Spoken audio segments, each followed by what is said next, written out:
कमजोर को ही झुकना पड़ता है और मैं यहाँ पर सबसे कमजोर हूँ, तो आखिर बार मुझे ही धोखा दिया जाएगा। जिन्हों की बात सुनकर जिन्हों अपने इक्विपमेंट्स उठा लेता है और अपनी तलवार लेकर जिन्हों के सामने खड़ा हो जाता है और डांगसुक से कहता है मैं इसे प्रोटेक्ट करूंगा। डांगसुक उसे कहता है कि बच्चे तुम गलती कर रहे हो, तुम्हें इसकी साइड नहीं लेनी चाहिए, तुम्हें हमारी साइड पर होना चाहिए, हम तुम्हें यहाँ से जिंदा बाहर लेकर जाएंगे।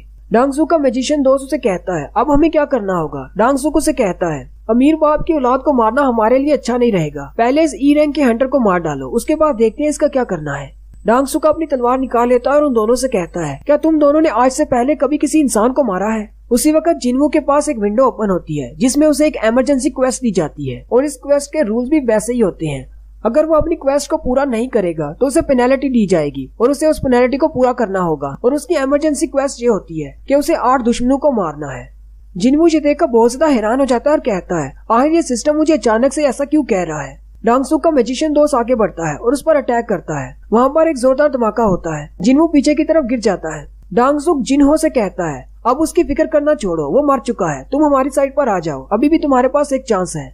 जिन्हो उनकी बात सुनकर रोना शुरू कर देता है और कहता है तुम सब लोग कातिल हो। जबकि जिन्वू पीछे दीवार के साथ जाकर गिरता है, कहता है आखिर मैं ये बात कैसे भूल सकता हूँ कि डंजन के अंदर सिर्फ वही कामयाब होते हैं जो ज्यादा पावरफुल है, हमेशा कमजोर को धोखा दिया जाता है। मैं इस बात को कैसे भूल गया, मैं हमेशा से गलत सोच रहा था।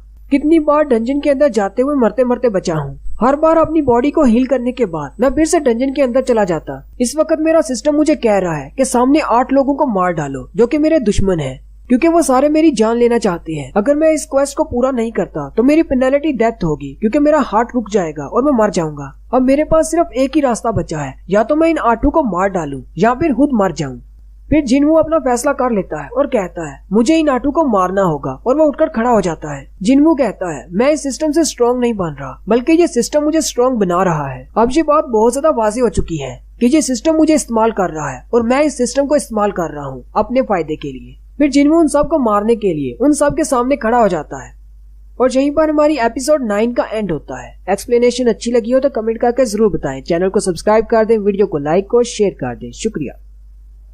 हेलो गाइस, कैसे हैं आप सब लोग। मैं हूं आपका दोस्त अरसलान और आप देख रहे हैं मेरा चैनल पिक फ्लिक्स। हाजिर हूं लेवल अप की एपिसोड 10 के साथ। जिन्वू डांगसुक के साथी से मार खाने के बाद फिर से उठ जाता है और कहता है ये तो बहुत ही अच्छा है कि सिस्टम मुझे इस्तेमाल कर रहा है और मैं सिस्टम को इस्तेमाल कर रहा हूँ अपने आप को स्ट्रॉन्ग बनाने के लिए। वो बातें करते हुए आगे की तरफ आ रहा होता है। डांगसुक के साथी उसे कहते हैं डांगसुक ये तो बच गया। वो ग्यूवान से कहते हैं तुम्हारी पावर बहुत ज्यादा कम हो गई है, तुम तो एक ई रैंक के हंटर को भी नहीं मार सकते। डांगसुक ग्यूवान से कहता है तुम्हें इस बात को सीरियस लेना होगा, मैं चाहता हूँ कि इसे मार डालो। ग्यूवान उसे कहता है लेकिन मैंने तो सीरियस अटैक किया था, मैंने अपनी सारी पावर लगा दी, अब मुझे नहीं पता कि ये अभी तक जिंदा कैसे है, मैंने तो अपनी काफी सारी मैजिकल पावर्स लगाई थी, हो सकता है मेरा निशाना चूक गया हो। जिन्वू चलता हुआ उनकी तरफ जा रहा होता है और उनसे कहता है तुम लोगों ने एक इंसान की जिंदगी के साथ खेला है, अब तुम्हें क्या लगता है, क्या तुम लोग इसके कंसिक्वेंसेस को बर्दाश्त करने के लिए रेडी हो। डांगसुक का एक साथी कहता है आखिर ये कमीना कह क्या रहा है। जिन्वू उनसे कहता है मैंने कहा है कि अगर तुम लोग हंटर हो तो तुम्हें डंजन के अंदर तैयार रहना चाहिए कभी भी शिकार होने के लिए, क्योंकि यहाँ पर कोई भी शिकारी किसी वक्त भी शिकार बन सकता है। डांगसुक का एक साथी उसे कहता है वो सब लोग रहने दे, मैं इसे जाकर देखता हूँ, और वो आगे बढ़ता है। वो हंटर सीधा आगे चला जाता है और जिन्वू के कंधे पर अपना बाजू रखते हुए उसे कहता है बच्चे मुझे लगता है शायद तुम अपनी सिचुएशन को समझ नहीं रहे। लेकिन साथ ही जिन्वू अपना हंजर निकालता है और उसके गर्दन पे रख लेता है और उसे नीचे की तरफ खींचते हुए उस बेचारे का गला काट देता है। डांगसुक भी ये देखकर बहुत ज्यादा हैरान हो जाता है और साथ ही जिन्वू के पास एक विंडो ओपन होती है जिसमें उसे बताया जाता है कि तुमने एक एनिमी को मार दिया है, तुम्हारे पास टोटल 7 टारगेट रह गए हैं। अब डांगसुक के सारे साथी ये देखकर बहुत ज्यादा घबरा जाते हैं और कहते हैं आखिर इस लड़के के पास ये डैगर कहाँ से आया, इसकी हिम्मत इतनी ज्यादा कैसे बढ़ गई कि इसने एक हंटर को मार डाला। डांगसुक ये देखकर बहुत ज्यादा हैरान होता है और कहता है मेरा साथी एक डी रैंक का हंटर था, चाहे कितना भी अनगार्डेड क्यों ना हो, ये इसे एक ही बार में नहीं मार सकता, ये तो सिर्फ एक ई रैंक का कमजोर हंटर है। जिन्वू एक हंटर को मारने के बाद कहता है मैंने एक इंसान को मार डाला, चाहे मैं इसका ब्लेम इस सिस्टम पर डालने की कोशिश भी करूं, लेकिन इसका फैक्ट नहीं बदलेगा कि मैंने एक इंसान को मारा है। लेकिन ये बात भी सच्ची है कि अगर मैं उसको नहीं मारता तो मैं खुद मर जाता। यहाँ पर मारो या मरो की सिचुएशन है, अगर मैं कमजोर हूँ तो मेरे सामने हमेशा ऐसी सिचुएशन आएगी, इसलिए मुझे स्ट्रॉन्ग बनना होगा। डांगसुक अपने दोस्तों से कहता है मुझे नहीं लगता कि अभी इसने ये कैसे किया, लेकिन अपने गार्ड डाउन मत करना,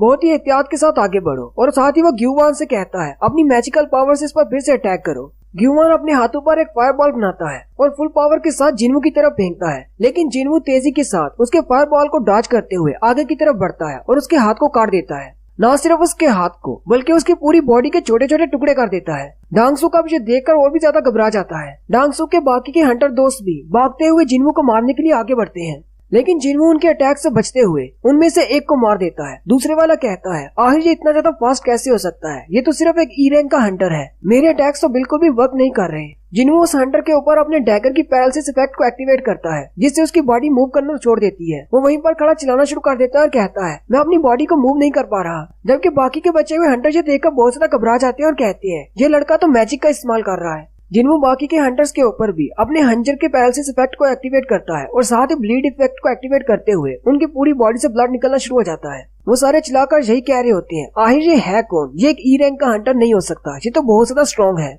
जिन्वू डांगसुक के अलावा बाकी के सारे 7 मेंबर्स को मार देता है। डांगसुक ये देखकर बहुत ज्यादा हैरान हो जाता है और कहता है, इसने तो सिर्फ चंद सेकंड्स में मेरे 7 डंजन के साथियों को मार दिया और वो सारे के सारे डी रैंक के हंटर्स थे। डांगसुक जिन्वू से कहता है, तुमने अपने स्किल्स मुझसे छुपा कर रखे, तुमने कहा कि तुम एक ई रैंक के हंटर हो, क्या तुमने इस डंजन के बॉस को मारा है? डांगसुक बहुत ज्यादा गुस्सा हो जाता है और उसे कहता है, अब मैं तुम्हें बताता हूँ कि सारे सी रैंक के हंटर्स एक ही लेवल पर नहीं होते, मेरी पावर इनसे बहुत ज्यादा है। और साथ ही वो अपनी पावर को इंक्रीज करते हुए जिन्वू पर अटैक करने के लिए आगे की तरफ बढ़ता है। डांगसुक कहता है, चाहे ये कितना ही पावरफुल क्यों ना हो, डंजन बॉस को हराने के बाद और मेरे 7 साथियों को मारने के बाद ये बहुत ज्यादा थक चुका होगा, मुझे नहीं लगता कि ये अब मेरा सामना कर पाएगा। डांगसुक अपनी शील्ड को सामने की तरफ करते हुए जिन्वू की तरफ आगे बढ़ता है और कहता है, ये अपने छोटे से हंजर के साथ मेरी शील्ड को नहीं तोड़ पाएगा, इसकी स्पीड के साथ अगर ये मेरी शील्ड के साथ टकराएगा तो इसकी बॉडी बहुत ज्यादा जख्मी हो जाएगी। वैसे भी ये अपनी फाइट से थक चुका है। लेकिन जैसे ही डांगसुक जिन्वू के थोड़ा सा करीब पहुंचता है, जिन्वू उसके चेहरे पे हाथ रखते हुए उसे रोक लेता है और डांगसुक से कहता है, लीडर डांगसुक, तुम्हें क्या लगता है कि तुम बहुत ज्यादा स्ट्रांग हो, लेकिन तुम्हें मेरे बारे में एक बात नहीं पता, तुम्हारे जैसे मॉन्स्टर्स को मारने के बाद हर बार मेरी पावर लेवल अप हो जाती है। और साथ ही वो उसको चेहरे से पकड़ते हुए जमीन में दंसा देता है। डांगसुक बहुत ज्यादा हैरान होता है और कहता है, अभी अभी यहाँ पर क्या हुआ, मैं तो इसे मारने के लिए आगे बढ़ रहा था, क्या इसने मुझे थप्पड़ मारकर जमीन पे गिरा दिया? डांगसुक फिर से उठकर बैठ जाता है और कहता है, ये एक ई रैंक का हंटर हो ही नहीं सकता, मुझे लगता है शायद ये एक फॉल्स रैंकर है। डांगसुक रोना शुरू कर देता है और उसे कहता है, प्लीज मुझे मत मारो, मुझे छोड़ दो, मैं तुम्हें सारा पैसा दे दूंगा। इस डंजन में जितने भी माना क्रिस्टल्स हैं तुम वो सारे रख सकते हो, इसके अलावा हमारे सारे मैजिकल क्रिस्टल भी तुम रख सकते हो, बस मुझे छोड़ दो। जिन्वू डांगसुक से कहता है, क्या तुम्हें शर्म नहीं आती, एक ऐसे इंसान से माफी की भीख मांग रहे हो जिसे तुमने 3 बार मारने की कोशिश की? डांगसुक चिल्लाते हुए उसे कहता है, तुम्हें क्या लगता है कि तुम मुझे मारकर बच जाओगे? जिन्वू से कहता है, ये तो तुम ही ने कहा था कि इन डंजन्स के अंदर जो कुछ भी होता है बाहर वालों को नहीं पता चलता कि यहाँ पर किसके साथ क्या हादसा हुआ। डांगसुक चिल्लाकर उसे कहता है, क्या तुम्हें पता है मेरा छोटा भाई कौन है? लेकिन साथ ही जिन्वू अपने हंजर को घुमाते हुए उसकी गर्दन काट देता है और उसकी पूरी बात भी नहीं सुनता। डांगसुक को मारने के बाद जिन्वू अपने कपड़ों की तरफ देखता है और कहता है, मेरे कपड़े तो सारे गंदे हो गए, इन पर ब्लड लग गया है और साथ में इनका साइज भी छोटा होता जा रहा है, मेरी बॉडी दिन ब दिन ग्रो कर रही है। जिन्वू जिन्हो की तरफ देखता है तो वो दूर बैठा उल्टी कर रहा होता है। जिन्वू के पास आता है और उसे कहता है, डंजन का बॉस मर चुका है और ये डंजन का गेट क्लोज होने वाला है, हमें जल्दी से यहाँ से निकलना होगा। उसी के साथ जिन्वू के पास एक विंडो ओपन होती है जिसमें उसे कहा जाता है कि तुमने इमरजेंसी क्वेस्ट को पूरा कर लिया है, जिसमें उसे 3 रिवॉर्ड्स मिलते हैं, एक स्टेटस रिकवरी का, दूसरा उसे एक स्पेशल स्किल मिलता है जो कि ब्लड लस्ट का होता है और साथ ही उसे तीसरे नंबर पर 10 एक्सपीरियंस पॉइंट्स भी मिलते हैं। ब्लड लस्ट स्किल के बारे में बताया जाता है, इस स्किल को एक्टिवेट करने के बाद जिस भी टारगेट को तुम चूज करोगे वो 1 मिनट के लिए तुम्हारे होप और डर में मुबतला हो जाएगा और इसके लिए तुम 1 से ज्यादा टारगेट्स को भी सिलेक्ट कर सकते हो। नेक्स्ट सीन अमेरिका का होता है। डांगसुक का भाई डांगसू जो कि सो रहा होता है, वो अपने बिस्तर से उठता है और कहता है, आखिर मेरी आंखों में आंसू क्यों आ गए हैं, लगता है शायद मैंने कोई बुरा सपना देखा है। इस वक्त कोरिया में पता नहीं क्या टाइम हुआ होगा। फिर एक और सीन दिखाते हैं जो कि इन्वेस्टिगेशन ऑफिसर्स का होता है। मैनेजर यूजीन अपने कंप्यूटर के सामने बैठे होते हैं। उसी वक्त उनका असिस्टेंट उनसे कहता है, मुझे आपसे कुछ बात करनी है। मैनेजर उसे कहते हैं, तुम्हें किस बारे में बात करनी है? असिस्टेंट उनसे कहता है, एक सी रैंक की डंजन के अंदर 8 लोग मारे गए, उनमें से जो 2 लोग बचे हैं उनमें से एक डी रैंक का हंटर है और एक ई रैंक का हंटर है। मैनेजर यूचियोलो से कहते हैं, जैसे कि तुमने बताया कि वो दोनों ही लो रैंक के हंटर थे, मुझे लगता है कि वो दोनों वहाँ से भाग आए होंगे, इसीलिए वो दोनों बच गए। असिस्टेंट उनसे कहता है, नहीं, वो दोनों भागे नहीं, बल्कि उन्होंने डंजन को क्लियर किया, वो वहाँ से बहुत सारे माना क्रिस्टल्स और मैजिक क्रिस्टल्स भी लेकर आए। असिस्टेंट मैनेजर से कहता है, यूजिन हो के पास बहुत ही आला क्वालिटी के इक्विपमेंट्स थे और वो वैसे भी डी रैंक का हंटर है, मुझे लगता है कि डंजन के बॉस को उसी ने हराया होगा। लेकिन मुझे एक बात की समझ नहीं आई, 8 लोग जो कि सी रैंक के थे वो उस डंजन में कैसे मारे गए। वो बॉस तो इतना ज्यादा पावरफुल नहीं था। मैनेजर यूजिन उसे कहते हैं चलो अभी आप बस भी करो, मेरा टाइम जाया कर रहे हो। अगर कोई ऐसी बात है जो कि तुम्हें सस्पिशियस लग रही है तो वो बताओ। ऐसा तो नॉर्मल होता रहता है। डंजन के अंदर बहुत सारे हंटर्स मारे जाते हैं और लो रैंक के हंटर्स अपनी जान बचाकर वहाँ से भाग आते हैं और सारा क्रेडिट ले लेते हैं। असिस्टेंट उनसे कहता है जो हैरान करने वाली बात है वो तो मैंने अभी तक आपको बताई नहीं। जो ई रैंक का हंटर वहाँ से बचकर वापस आया है उसका नाम संग जिन वू है। ये वही ई रैंक का हंटर है जिसको उस डंजन से जिंदा बाहर निकाला गया था। मैनेजर उसे कहते हैं तुम्हारा उस पर शक जायज है लेकिन वो एक अवेकनर नहीं है। हमने उसे माना क्रिस्टल के साथ परखा था, उसकी पावर लेवल तो सिर्फ 10 पॉइंट पर थी और हमारा माना क्रिस्टल बहुत ज्यादा परफेक्ट है। वो एक ए रैंक के मॉन्स्टर से हासिल किया गया है और वैसे भी डबल अवेकनिंग हर किसी हंटर को नहीं मिलती, इसलिए तुम्हें उस पर शक करने की जरूरत नहीं, उसकी ज्यादा छानबीन करने की जरूरत नहीं है। असिस्टेंट उनसे कहता है मैं भी ऐसा ही सोच रहा था कि हमें इसके बारे में ज्यादा सोचने की जरूरत नहीं, लेकिन असल मसला ये नहीं है। असल मसला तो ये है कि उस डंजन के अंदर एक हंटर मारा गया जिसका छोटा भाई अमेरिका में है। मैनेजर उसकी बात सुनकर कहते हैं कहीं तुम डांगसू की बात तो नहीं कर रहे जो कि अमेरिका में एक एस रैंक का हंटर है। अगर ऐसी बात है उसका भाई यहाँ पर मारा गया है तो फिर तो हम इस मसले को इग्नोर नहीं कर सकते, हमें इसकी छानबीन करना ही होगी। नेक्स्ट सीन जिन्वू के घर का होता है। जिन्वू अपनी बहन के लिए चिकन विंग्स लेकर आता है। वो ये देखकर बहुत ज्यादा खुश हो जाती है और कहती है क्या कुछ अच्छा हुआ है, तुम मेरे लिए चिकन विंग्स क्यों लेकर आए हो। जिन्वू से कहता है मुझे नहीं पता कुछ अच्छा है या बुरा है। जिन्वू अल्कोहल वाली ड्रिंक पी रहा होता है और कहता है मैं ड्रंक होना चाहता हूँ लेकिन कुछ भी फील नहीं हो रहा। और साथ ही उसके पास एक विंडो ओपन होती है और उसे कहती है कि तुमने कुछ ऐसा सब्सटेंस पी लिया है जो तुम्हारी बॉडी के लिए बहुत ज्यादा हार्मफुल है, इसलिए हमने उस पॉइजन के इफेक्ट को नलीफाई कर दिया है। जिन्वू कहता है अपने सिस्टम की वजह से अब मैं तो अल्कोहल भी नहीं पी सकता, मेरी बॉडी के ऊपर कोई भी नशा या फिर जहर काम नहीं करेगा। और यहीं पर जिन्वू पहली बार हमें बताता है कि उसके सिस्टम ने उससे क्या कहा था जब उसने पहली बार उसे बताया था कि वो एक प्लेयर बनने वाला है। उसी वक्त उसके पास एक विंडो ओपन हुई थी लेकिन उसने बाद में पढ़ा था उस विंडो में लिखा गया था कि कांडारू की ब्लेसिंग तुम पर है, एक ऐसा स्पेल कास्टर जिसने तुम्हारे ऊपर एक स्पेल कास्ट किया है। कांडारू की ब्लेसिंग की वजह से अब हमेशा तुम स्ट्रॉन्ग बनते जाओगे और पूरी जिंदगी तुम सिर्फ हेल्दी रहोगे, कोई भी पॉइजन तुम पर काम नहीं करेगा। जिन्वू अपने पैर की तरफ देखता है और कहता है डंजन में मेरा पैर कट गया था लेकिन इसी सिस्टम की वजह से मेरा पाँव मुझे वापस मिल गया। जिन्वू कहता है क्या वाकई में मेरी बॉडी पर कोई भी पॉइजन काम नहीं करेगा। वो इस अपनी थ्योरी को टेस्ट करने के लिए अपने कमरे में चला जाता है। जिन्वू अपने कमरे में जाते ही अपने पास से वो पोशन वाली थैली निकालता है जिसके अंदर रासाका का जहर होता है। वो जहर को जल्दी से पी जाता है और कहता है अगर ऐसी बात है तो मेरी बॉडी इस जहर को भी हैंडल कर लेगी। उसी वक्त उसका सिस्टम उसे बताता है कि तुम्हारी बॉडी के अंदर एक जहर चला गया है, हमने उसे नलीफाई कर दिया है। ये देखकर जिन्वू कहता है ये तो वाकई में काम करता है, मेरी बॉडी पर कोई भी पॉइजन काम नहीं करता। उसी वक्त उसकी छोटी बहन अंदर आती है और उसे कहती है क्या तुम किसी जिन्हो को जानते हो, तुम्हारे मोबाइल पर वो कॉल कर रहा है, तुम्हारे बारे में पूछ रहा है। नेक्स्ट सीन कैफे पैनी का होता है। जिन्वू जिन्हो से मिलने के लिए कैफे पैनी पर जाता है। जिन्हो वहाँ पर पहले से मौजूद होता है। वो जिन्वू को देखते ही कहता है सर यहाँ पर आ जाए, मैंने आपके लिए सीट बुक करवाई है। जिन्वू से कहता है तुमने मेरा नंबर कहाँ से ढूंढा। जिन्हो से कहता है गिल्ड में मेरे कुछ कनेक्शंस हैं, इसलिए आपका नंबर आसानी से मिल गया, क्या आप कॉफी पियेंगे। जिन्हो से कहता है नहीं, काम की बात करो, मुझे नहीं लगा था कि हम दोनों दोबारा मिलेंगे। जिन्हो उसे कहता है मुझे तो आपसे मिलना ही था, आपने मेरी जान बचाई है। जिन्हो उसे कहता है तुमने अपने सारे माना क्रिस्टल्स और अपने मैजिक कोर क्रिस्टल्स मुझे दे दिए थे जिनसे मैंने 1 मिलियन और 8,000 कमाए। और दूसरी बात, तुमने बाहर आकर किसी को मेरे बारे में नहीं बताया कि उन 8 लोगों को मैंने मारा था। जिन्वू से कहता है वो सब लोग हमें मारना चाहते थे, अगर हम लोग उन्हें नहीं मारते तो वो हमें मार देते, आपने बिल्कुल ठीक किया, वैसे भी हम लोग हंटर्स हैं, हमारा सामना ऐसी मुश्किल से होता रहता है। साथ ही जिन्वू ये सोच रहा होता है ये लड़का एक फॉल्स रैंकर है, मुझे इसके साथ इन्वॉल्व नहीं होना क्योंकि ये लोग साइकोपैथ्स होते हैं, ये किसी वक्त भी मुझे मार सकता है, लेकिन मुझे अपने काम के लिए इसके पास आना पड़ा। संग जिन्वू से कहता है तो फिर तुमने मुझे यहाँ पर क्यों बुलवाया है, जल्दी से अपना काम बताओ। जिन्वू से कहता है मैं अपनी एक पर्सनल अटैक फोर्स बनाना चाहता हूँ और मैं चाहता हूँ कि आप उसमें शामिल हो जाएं। हम लोग डंजन्स में जाकर रेड्स किया करेंगे। जिन्वू साथ ही उसे मना कर देता है। जिन्वू से कहता है लेकिन मैंने तो अभी अपनी पूरी बात कही ही नहीं। और यहीं पर हमारी एपिसोड 10 का एंड होता है। एक्सप्लेनेशन अच्छी लगी हो तो कमेंट करके जरूर बताएं, चैनल को सब्सक्राइब कर दें, वीडियो को लाइक और शेयर कर दें। शुक्रिया।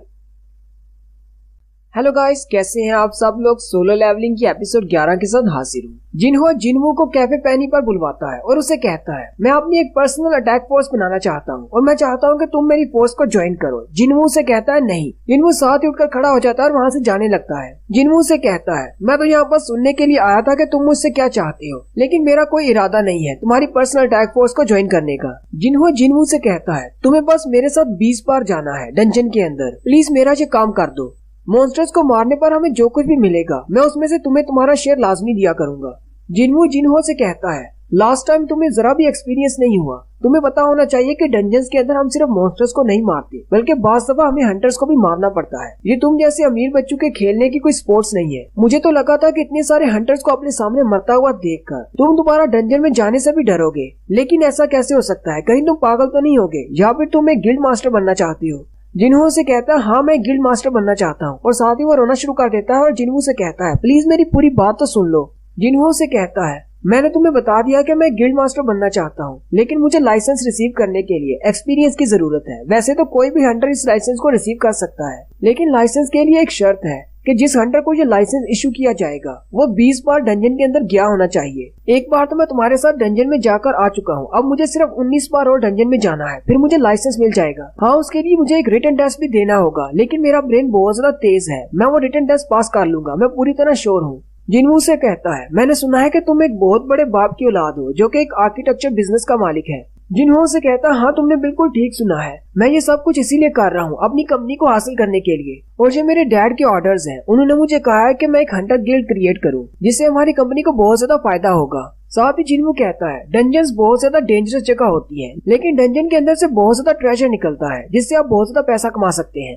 सिर्फ मैजिक कोर क्रिस्टल्स और माना क्रिस्टल्स ही नहीं, बल्कि मॉन्स्टर्स की डेड बॉडीज को हम बिल्डिंग मटेरियल के लिए भी इस्तेमाल कर सकते हैं। डंजन में हर चीज हमारी दुनिया में इस्तेमाल हो सकती है, इसीलिए बड़े बड़े बिजनेसमैन और बड़ी बड़ी कंपनियों की ये ख्वाहिश होती है कि वो अपने गिल्ड क्रिएट करें ताकि इन डंजन से ज्यादा पैसा कमाया जा सके। जिन्हों से कहता है मेरे डैड का इरादा है कि वो एक एस रैंक के हंटर को अपने गिल्ड का मास्टर बनाएंगे और मेरा बड़ा भाई उस गिल्ड का वाइस मास्टर होगा। जिन्हों से कहता है अगर मैं गलत नहीं हूँ तो इस वक्त पूरे कोरिया में सिर्फ 9 ही एस रैंक के हंटर्स हैं, जिनमें से 8 तो गिल्ड के साथ रजिस्टर्ड हैं। सिर्फ एक ही एस रैंक का हंटर बचता है जिसका नाम मिन बियोंग है, लेकिन वो तो रिटायर हो चुका है। तुमने कहा कि तुम्हारा भाई वाइस मास्टर बनना चाहता है, लेकिन एक एस रैंक के हंटर और तुम्हारे भाई के दरमियान तो बहुत ज्यादा फर्क है। जिन्हों से कहता है हाँ तुम बिल्कुल ठीक कह रहे हो, मेरा भाई बहुत ज्यादा टैलेंटेड है, लेकिन उसका रैंक लोअर है, इसलिए तो हम उसको गिल्ड का मास्टर नहीं बना सकते, इसीलिए वो एक वाइस मास्टर बनेगा। जिन्हों से कहता है मुझे लगता है कि शायद तुम वाइस मास्टर बनना चाहते हो, इसलिए तुम इन डंजन्स के अंदर जाकर एक्सपीरियंस हासिल करना चाहते हो ताकि उसके बाद तुम अपने फादर को मना सको कि वो तुम्हें वाइस मास्टर बना दे। जिन्हों से कहता है हाँ तुमने बिल्कुल ठीक कहा, वैसे भी तुम एक फॉल्स रैंकर हो और तुमने अपनी एबिलिटीज को दूसरे से छुपा कर रखा है। अगर तुम्हें इसी तरह अपनी एबिलिटीज को छुपाते हुए डंजन्स के अंदर जाना है तो तुम्हें एक गिल्ड की जरूरत होगी। मैं तुम्हें अपने गिल्ड में शामिल करूंगा जहाँ पर तुम ई रैंक के हंटर बनकर ही डंजन्स के अंदर जा सकते हो। जिन्हों सोचता है किसी भी हायर रैंक के हंटर के साथ डंजन के अंदर जाना खतरे से हाली नहीं, मुझे सर के साथ ही जाना होगा। मुझे लगता है शायद इनका रैंक बी है या फिर इससे भी ज्यादा हो सकता है। इन्होंने सी रैंक के डंजन के अंदर एक सी रैंक के बॉस को हराया था और साथ ही 8 सी रैंक के हंटर्स को मारा भी था। अगर मैं दूसरे किसी हंटर के साथ जाता हूँ तो मुझे अपनी जान का डर रहेगा, लेकिन सर पर मैं भरोसा कर सकता हूँ, इसलिए मुझे इन्हीं के साथ जाना है। जिन्हों से कहता है अगर मैं तुम्हें ज्वाइन करता हूँ तो मुझे क्या मिलेगा। जिन्हों अपने पास से कुछ पेपर्स निकालता है और जिन्हों के सामने करते हुए कहता है जरा इसे देखो। जिन्हों जैसे उसे देखता है तो वो बहुत ज्यादा चौंक जाता है। नेक्स्ट सीन सुबह का होता है। जिन्हों एक्सरसाइज करने के लिए बाहर निकलता है तो उसकी बहन भी साथ आ जाती है। जिन्हों अपनी बहन से कहता है तुम मेरे पीछे क्यों आ रही हो। जिना उसे कहती है मैं भी तुम्हारी तरह एक्सरसाइज करना चाहती हूँ, तुम तो देखो कितनी जल्दी एक्सरसाइज करके इतने लंबे हो गए हो। जिन्हों से कहता है अच्छा ठीक है, पीछे मत रह जाना। फिर वो दोनों रनिंग शुरू करते हैं। भागते हुए जिन्हों अपनी बहन से कहता है अगर तुम्हें कहीं से अचानक 3 बिलियन वॉन मिल जाए तो तुम क्या करोगी। उसकी बहन उसे कहती है पता नहीं, लेकिन तुम क्यों पूछ रहे हो। जिना उसे कहती है हो सकता है मैं अपने लिए एक बड़ा सा घर खरीद लूं या फिर उन्हें बैंक में जमा करवा दूं। जिन्हों से कहता है और बाकी के पैसों का क्या करोगी। जिना उसे कहती है पता नहीं, मुझे समझ नहीं आ रही। जिना उसे कहती है लेकिन तुमने 3 बिलियन का ही क्यों कहा, क्या कोई बात है जो तुम मुझसे करना चाहते हो। साथ ही जिन्हों तेजी से भागना शुरू कर देता है और उसे पीछे छोड़कर आगे चला जाता है। जिना वहीं पर खड़ी हो जाती है और कहती है इसकी स्पीड तो बहुत ज्यादा है, एक हंटर तो हंटर ही है। भागते हुए जिन्हों कहता है जिन्हों ने मुझे जो पेपर दिए थे उनके ऊपर 3 बिलियन लिखा हुआ था। जिन्हों एक बिल्डिंग बनाने वाला है जो कि उनके गिल्ड का ऑफिस होगा और वो बिल्डिंग की कॉस्ट 3 बिलियन वॉन होने वाली है और जिन्हों ने कहा था कि इसकी प्राइस इससे भी ज्यादा बढ़ सकती है। जिन्हों उसकी बात सुनकर बहुत ज्यादा हैरान हो गया था क्योंकि 3 बिलियन वॉन की रकम जिन्हों के लिए बहुत ज्यादा है। जिन्हों से कहता है सिर्फ 19 बार डंजन के अंदर जाने के लिए तुम्हें इतना महंगा ऑफिस क्रिएट करने की क्या जरूरत है। जिन्हों से कहता है मेरे लिए ये कोई बड़ी रकम नहीं है, कल को मैं गिल्ड का मास्टर बन जाऊंगा तो इतनी ज्यादा रकम तो मैं आसानी से कमा लूंगा। जिन्हों की ये बात सुनकर वो सोचने में मजबूर हो जाता है। जिन्हों कहता है अब मुझे क्या करना चाहिए। नॉर्मली मुझे इतने ज्यादा पैसे देखकर मना तो नहीं करना चाहिए। मैं ये बात अच्छी तरह से जानता हूँ कि मैं एक बहुत ही यूनिक हंटर हूँ। अगर मैं एक रीवेकनर भी हूँ फिर चाहे मैं एक रीअवेकनर ही क्यों ना हूँ, मैं एक स्पेशल रीअवेकनर हूँ। ऐसा कोई भी हंटर नहीं होगा जो कि मॉन्स्टर्स को मारने पर लेवल अप होता है। क्या पता शायद इसी तरह लेवल अप होते हुए मैं एक दिन एस रैंक तक पहुंच जाऊं या फिर एस रैंक से भी ज्यादा स्ट्रॉन्गर हो जाऊं। फिर मैं भी 3 बिलियन आसानी से कमा सकता हूँ। जिन्हों जिन्हों से कहता है, लेकिन मेरी एक शर्त है, मैं तुम्हारे साथ डंजन के अंदर जाऊंगा। जिन्हों से कहता है, मुझे अपनी शर्त बताओ, मैं तुम्हारी सारी शर्तें पूरी करूंगा। जिन्हों जिन्हों से कहता है, मेरी शर्त ये है कि डंजन के अंदर सिर्फ हम दोनों जाएंगे, हमारे अलावा कोई भी नहीं जाएगा। जिन्हों बहुत ज्यादा घबरा जाता है और उसे कहता है, हम लोग सी रैंक